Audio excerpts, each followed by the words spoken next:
झी24 तासचे मुख्य संपादक डॉक्टर उदय निरगुडकर यांनीही राज ठाकरेंच्या घोषणेचं विश्लेषण केलंय।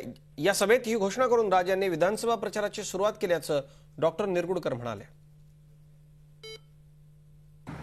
ठाकरे कुटुंबात आजपर्यंत कोणीही निवडणूक लढवलेलं नव्हतं। हे जरी एक असलं तरी सुद्धा आता ठाकरे यांनी मुख्यमंत्री पदासाठी स्वतःची दावेदारी जाहीर केल्यानंतर त्यांच्या विरोधात शिवसेनेचा मुख्यमंत्री पदाचा उमेदवार कोण असणार, जर शिवसेनेचा नसेल तर तो भाजपचा कोण असणार, एनसीपीचा कोण असणार, काँग्रेसचा कोण असणार, या दोघांनाही आपापले मुख्यमंत्री पदाचे दावेदार आता ठरवावे लागतील। याचं कारण मोदींनी दाखवून दिलं की होय मी जबाबदारी घेतो, त्यामुळे 330 जागांवर जणू काही मोदीच उभे होते अशा हिरिरीनं भारतानं मतदान केलेलं आहे।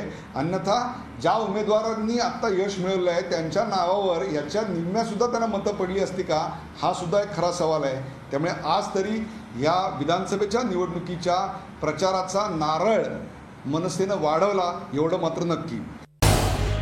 झी 24 तास रहा एक पाऊल पुढे।